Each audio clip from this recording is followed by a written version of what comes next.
We're going live to Washington, D.C. for the special briefing by India's Ministry of External Affairs on Prime Minister Modi's visit to the United States. On this Prime Minister's visit, we are also joined by Ambassador of India to the United States, Shri Vinay Quatra, as also by Shri Nagaraj Naidu, Additional Secretary in the Ministry of External Affairs.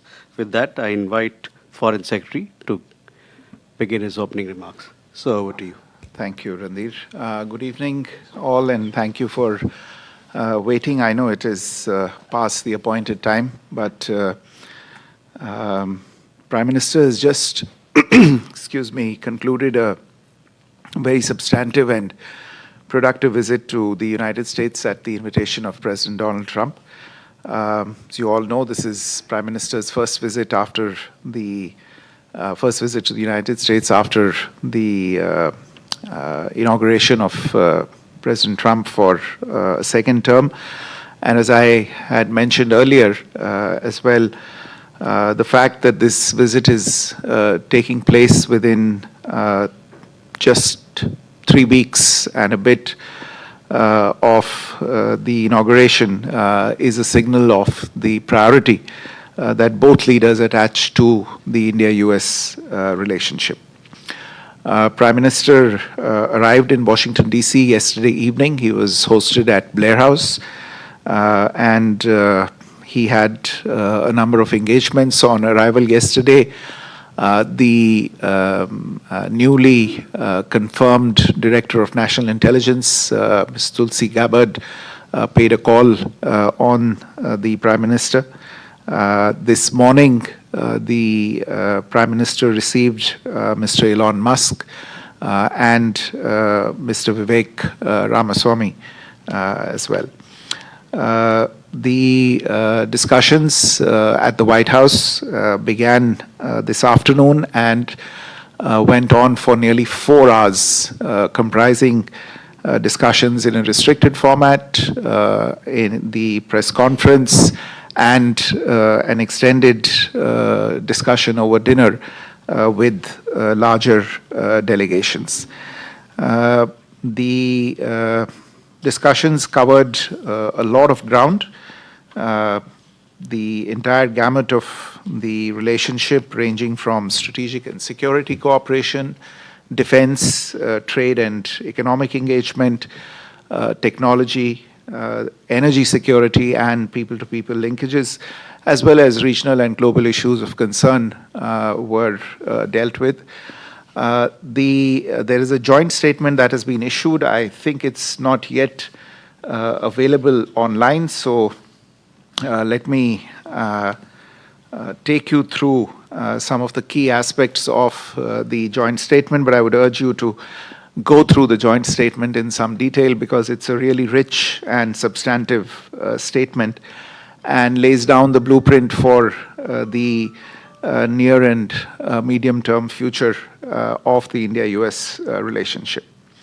The two leaders jointly launched the US-India Compact for the 21st century. This compact stands for catalyzing opportunities in military partnership, accelerated commerce and technology. In the area of trade and investment, for instance, the leaders launched Mission 500, aiming to more than double total two-way trade to $500 billion by 2030. The two leaders also announced plans to negotiate the first tranche of a mutually beneficial multi-sector bilateral trade agreement by the fall of 2025. Towards advancing this process, and this issue did figure in some detail in the discussions as well, both countries will take an integrated approach to strengthen bilateral trade across the goods and services sector. This will include themes such as increasing market access, reducing tariff and non-tariff barriers, and deepening supply chain integration between the two countries. There is also a renewed commitment to making greenfield investments in high-value industries in each other's countries, and you will see in the joint statement references to investments in excess of $7 billion made by Indian companies such as Novelis, Jindal Steelworks, Jubilant, and Epsilon. Defense, as was pointed out by both leaders, remains a very important area of cooperation in the strategic partnership between the two countries. The leaders announced plans to finalize a new 10-year framework for the US-India major defense partnership in the 21st century. This is a framework that will run from 2025 to 2035 and is expected to be finalized later this year. They also agreed to move forward on ongoing defense procurement negotiations for a number of platforms, including land and air systems, as well as co-production agreements. There was also agreement to initiate discussions on the reciprocal defense procurement agreement. One of the striking aspects of the joint statement in this regard is a process that the United States will begin, whereby it will review its arms transfer regulations, including the international traffic in arms regulations, in order to streamline defense trade, technology exchange, and maintenance, spare supplies, and in-country repair and overhaul of US-provided defense systems.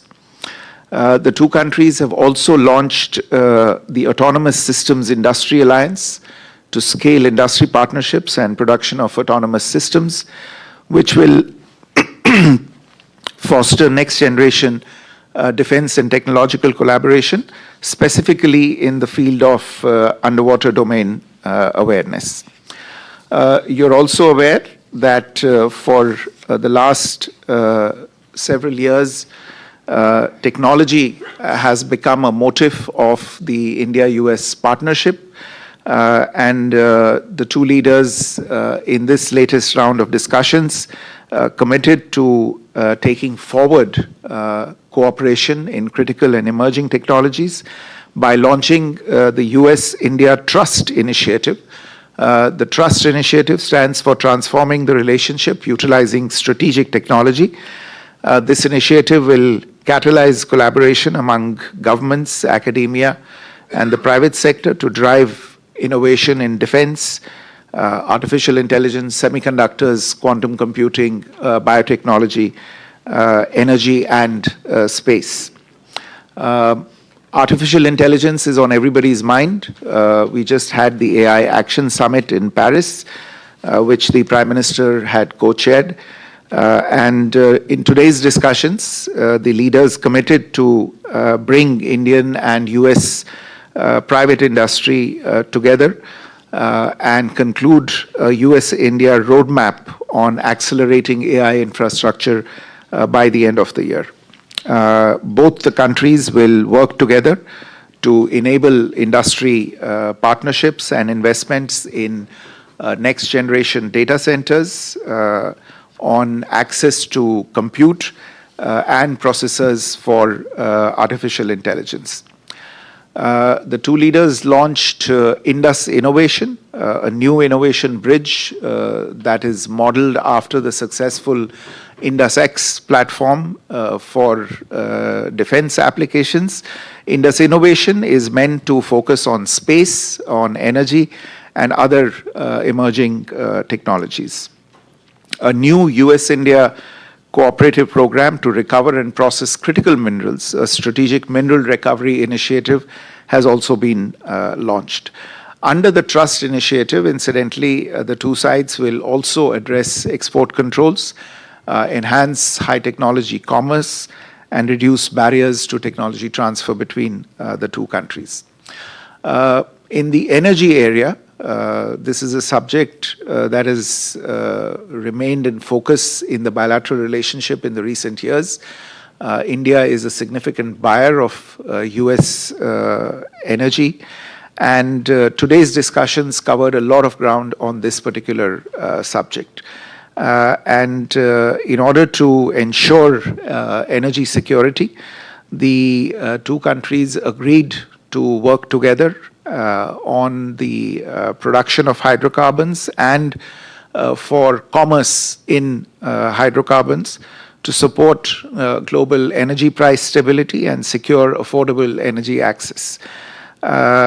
In addition, there was agreement to realize the potential in the area of civil nuclear energy, building US-designed nuclear reactors in India, and taking forward that process also through large-scale localization as well as technology transfer. And of course, the two countries have been discussing for some time cooperation in small modular reactors, and that is again something that was flagged today. The obstacles in realizing this cooperation in previous years on account of some of the legal provisions that have remained in place in India have already begun to be addressed. You would have noticed the announcements that have been made in the budget in this regard. And we imagine that these progress on these issues will enable us to realize the promise of cooperation between India and the United States in this very important sector.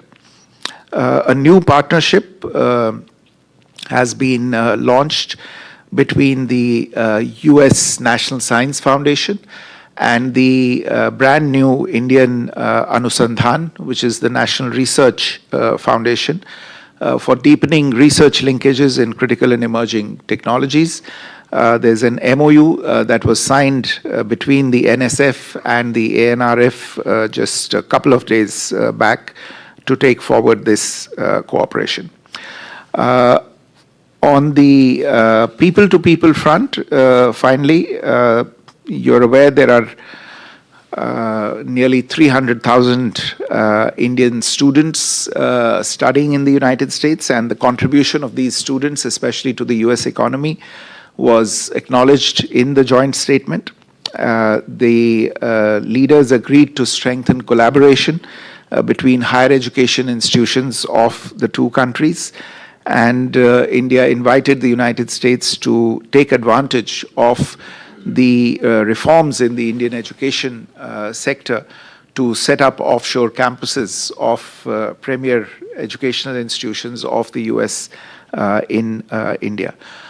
They also committed to streamline avenues for legal mobility of students and professionals, and facilitating short-term tourist and business travel, while at the same time committing to aggressively addressing and tackling illegal immigration and human trafficking.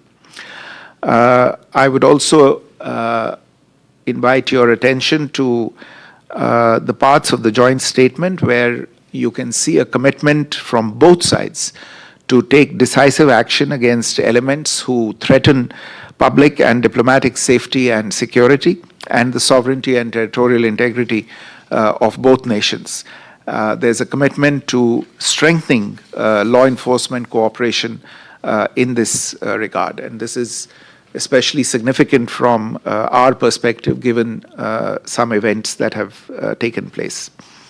Last point relates to the deepening strategic convergences between the two countries on regional and global issues, and this is something that came through clearly in the discussions today between the Prime Minister and President Trump. Whether it is the shared vision for the Quad, India will be hosting the Quad summit later this year, and the Prime Minister has extended an invitation to President Trump for that, or the commitment to increasing our collaboration with partners in West Asia, or in enhancing cooperation in the Indian Ocean region. The two leaders agreed to convene partners under the IMEC initiative, as well as the I2U2 construct within the next 6 months to announce new initiatives. They also launched the Indian Ocean Strategic Venture, a new bilateral forum to advance coordinated investments in connectivity and commerce in this region. All in all, I would say that though short, this was an extremely substantive and productive visit. It allowed two leaders who know each other well, who are comfortable with each other, to renew their contacts from President Trump's first term, and to commit themselves to greater things in the relationship. The mood in the room today and the overall environment of the meetings today lent great confidence to both sides that the relationship is on a solid footing, and there is much to achieve in the coming months and years. Let me stop there and take a few questions. We have time just for a few questions, so please bear it with us. Yoshita. Yeah. Thank you. Yoshita Singh with Press Trust of India. On the issue of the deportation of illegal immigrants, was that issue raised the way they were brought to India in the military aircraft and shackled? And what was the Trump administration response on that? And also on Tahavur Rana, is there a time frame or timeline by when he will be extradited to India? Thank you. Mr. Sukhpal, yeah, please. Sukhpal Singh Dhanoa. If you don't mind, can I ask you in Hindi? It will be easy for my audience to understand what I am going to ask. Go ahead. Thank you so much. Sir, मेरा question नहीं है. This is a concern for both the countries. In present situation, as we saw a major shift in US immigration policy, तो India ने सबसे पहले welcome किया कि अगर वो हमारे लोगों को डिपोर्ट करते हैं जो इलीगल आए हैं यहाँ, तो उनको हम वापस लेने के लिए तैयार हैं. इन दिस सिचुएशन अगर कभी आने वाले समय में, क्योंकि अब तो मीटिंग हो चुकी है और भी बातें चलती रहेंगी, अगर हम अमेरिका में देखें तो यहाँ जो फार्मर्स हैं वो ज़्यादातर कैलिफोर्निया में सिख फार्मर है, इंडियन फार्मर्स हैं, और जो यहाँ की ट्रकिंग इंडस्ट्री है वो डोमिनेट करती है बाय सिख्स और पंजाबीज़. तो इन दोनों जगहों पे प्रेजेंट सिचुएशन में बहुत ज़रूरत होगी अमेरिका को, जो अगर वहाँ से इंडिया से हम लीगल वे से नहीं भेज सकते तो सीजनल लेबर जो है वहाँ से trucking industry and related to farmers, तो वहाँ से अगर ये पॉसिबल हो सके, दोनों देश आपस में बात करें, that will be win win situation for both the countries. Thank you so much. Parikshit. Foreign Secretary, we saw how President Trump said that US is going to increase military sales to India by billions of dollars this year, also paving the way for sale of F-35s to India eventually. Have we agreed to purchase F-35s from America? Vishnu, yeah. Good evening, Foreign Secretary. This is Vishnu from South Asian Herald. What is the expected timeline for bilateral trade agreements between the two administrations that can pave a way to reduce the trade deficit and promote a fair and expanded trade partnership? The second question is, given the ongoing frictions on trade and tariffs, do you believe the Quad, I2U2 and IMEC will serve as a unifying factor between the both administrations? Thank you. So I think we can take this. I think let's collect all the questions and Okay. I'll do it in one. Okay. Please. Sam Shubhendu from DD India. How is India to interpret President Trump's statement on India's neighborhood, Bangladesh? Okay. Question here, yeah, please.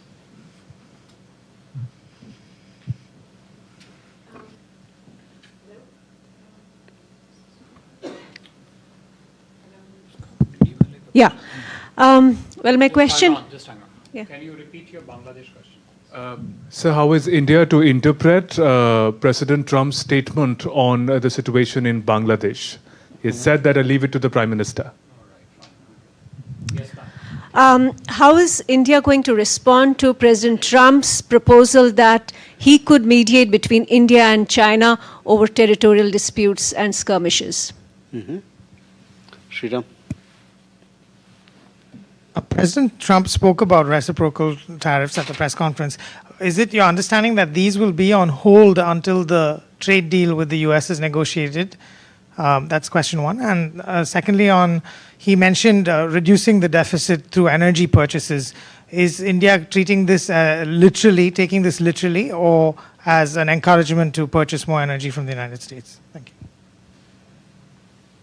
you. Geeta. President Trump on extradition said that Thakur Rana will be extradited, but there are more to follow because there are many requests from India.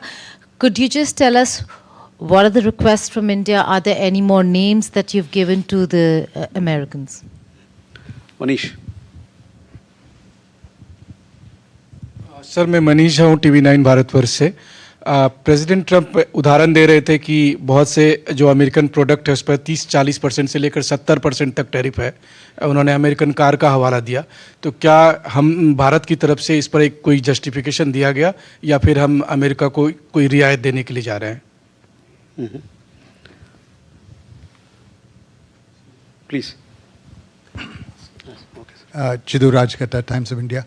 FS, can you give us a sense of what you thought of the very discordant note throughout the day President Trump struck on the tariff issue? He mentioned it several times. And also his smackdown on BRICS. So you can take these questions. He also kind of said something to the effect of BRICS is dead or dying.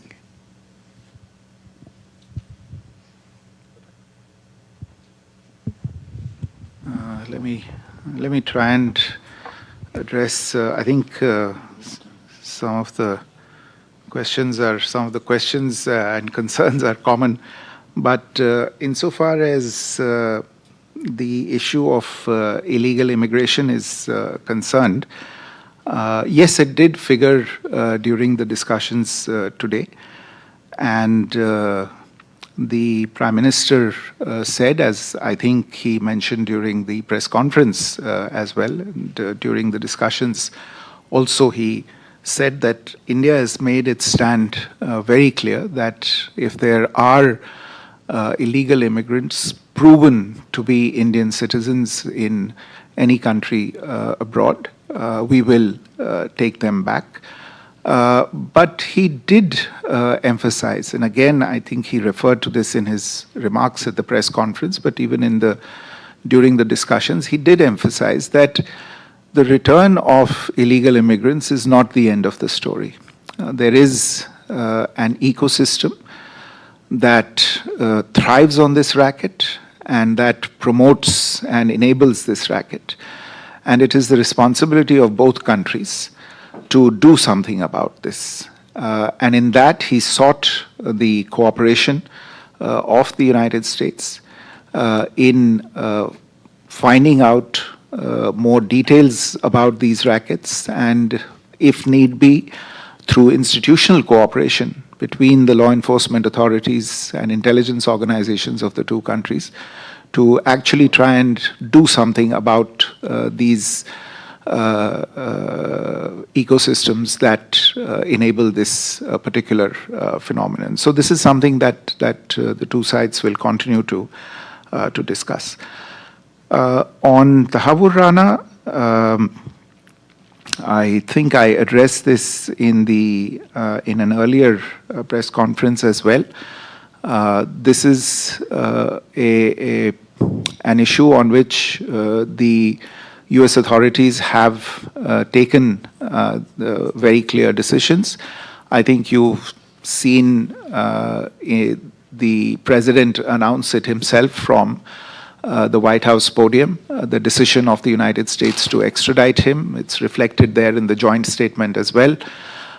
We are working on the logistics of this, his surrender and extradition to India. There are a few final steps to be completed. The two sides are in touch on this particular issue. आपका जो प्रश्न था America की जो immigration policy है उसको लेके, और जो यहाँ पे एक इंडस्ट्री है ट्रकिंग वगैरह को लेके, उसमें जो सीजनल, क्या उसमें सीजनल लेबर इस्तेमाल किया जा सकता है। देखिए, जहाँ तक यहाँ पे ये लेबर किस तरह आ सकता है और इनकी इमिग्रेशन पॉलिसी के साथ कैसे फिट करता है, ये तो अमेरिका की नीतियों का सवाल है। तो वो अगर ऐसी नीति बनाए और हमारे पास ये गुंजाइश हो ऐसे लोगों को भेजने की, तो उसमें कोई आपत्ति नहीं होनी चाहिए, क्योंकि एक तरह से ये लीगल मोबिलिटी होगी। और हमने हमेशा कहा है कि हम लीगल मोबिलिटी के पक्ष में हैं, हम लीगल मोबिलिटी के खिलाफ हैं। लेकिन अगर लीगल मोबिलिटी है, अगर किसी देश की कोई नीति है और उस नीति के तहत लोग वहाँ पे जाते हैं, बाकायदा वीज़ा लेके जाते हैं या वर्क परमिट लेके जाते हैं, तो उसमें कोई आपत्ति नहीं होनी चाहिए। तो आगे के आने वाले समय में अगर ऐसी गुंजाइश हुई तो इसके बारे में ज़रूर दोनों देशों के बीच में बातचीत की जा सकती है। Parikshit, your question on military sales to India, I think, look, there is a process by which platforms are acquired. You are well aware of that process. There is, in most cases, a request for proposals that is floated. There are responses to those. They are evaluated. I don't think with regard to the acquisition of an advanced aviation platform by India, that process has started as yet. So this is currently something that's at the stage of a proposal, but I don't think the formal process in this regard has started as yet. With regard to the timeline for the bilateral trade agreements, well, this issue was discussed today. There is an understanding that we will try and do it as quickly as possible. I think there is a reference in the joint statement by fall of this year. So we are looking at the next 7 to 8 months to get this done. And today, in a sense, both teams have got the instructions or the indications from the highest levels to start engaging on this, and the work will begin as quickly as possible. On the addressing these possible frictions over trade through mechanisms such as I2U2, IMEC and Quad, yes, to the extent that some of those forums will facilitate trade, even though none of them is really a trade agreement or a preferential trading arrangement, but to the extent that they can increase understanding between the various partners, they would certainly be helpful.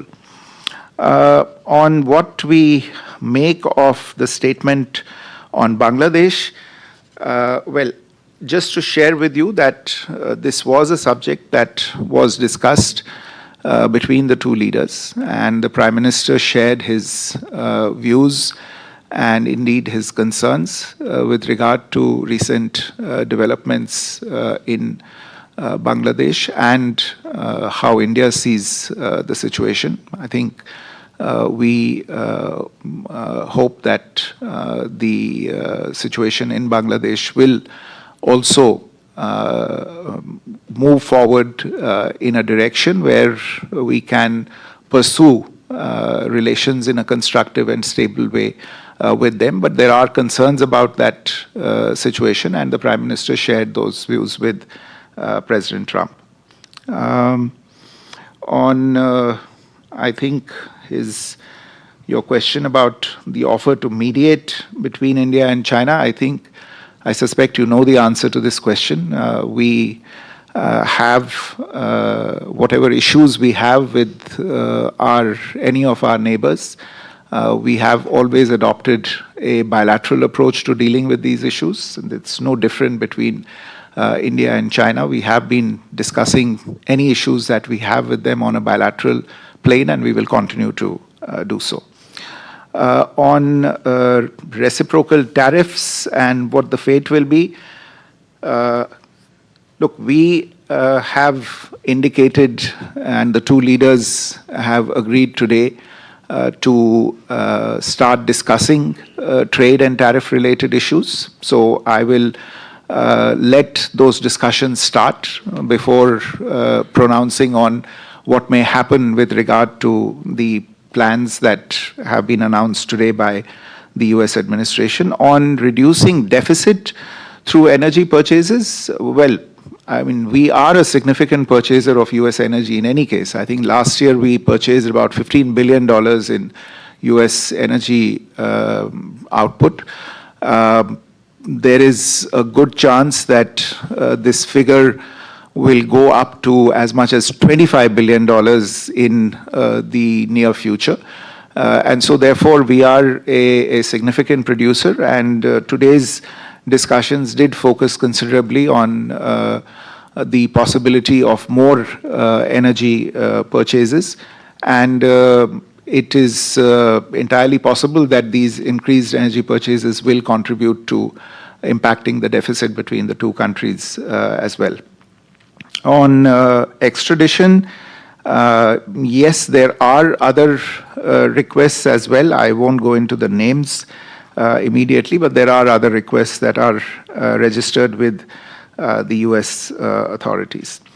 I think the other questions were also essentially on tariffs, and I think Chidu's question on tariffs being a discordant note. Look, I would say that, you know, we've been hearing about tariffs for quite some time, and in today's discussion between the two sides, this issue came up quite normally in the talks between the two leaders.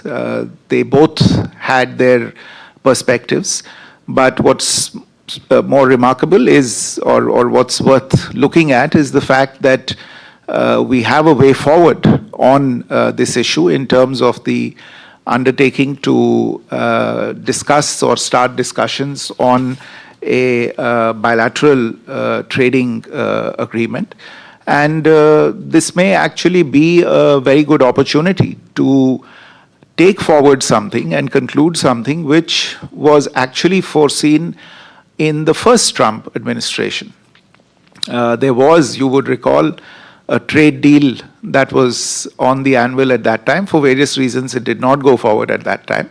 So therefore, in the current environment, we see these developments as an opportunity to take this issue forward and come to a mutually beneficial understanding about these particular issues. I think that about takes care of all the questions. I literally have a plane to catch, therefore we'll have to run. Please, sorry. I think there's a flight to catch, so we'll close the press conference. Thank you. Thank you very much. All right, you're watching live from Washington, D.C., a special briefing by India's Ministry of External Affairs on Prime Minister Modi's visit to the United States. Foreign Secretary Vikram Misri said that Prime Minister Modi's visit to the United States was extremely fruitful. He said that upon Prime Minister Modi's arrival in Washington, he was warmly welcomed.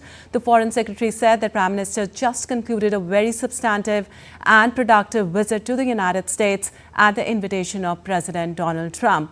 He said that this was the Prime Minister's first visit to the United States after the inauguration of President Trump for a second term. Also, he said that this visit is a signal of the priority that both leaders attached to the India-US relationship, and Prime Minister also had a number of bilaterals. He said the discussions at the White House went on for 4 hours. The discussion covered a lot of ground, the entire gamut of the relationship ranging from strategic and security cooperation, defense, trade and economic engagement, technology, energy security and people-to-people linkages, regional and global issues of concerns were dealt with. He also told the key aspects of the joint statement. He said leaders announced plan for new 10-year framework as partners in the 21st century and agreed to move forward in ongoing defense procurement agreements. The two countries have also launched production of autonomous system industry, and technology is the motive for the two nations, and the two leaders are committed to take it forward. He also said leaders are committed to bring India-US private industry together and enable investments in next-generation data centers. Time now for a short break. We'll be back in a while.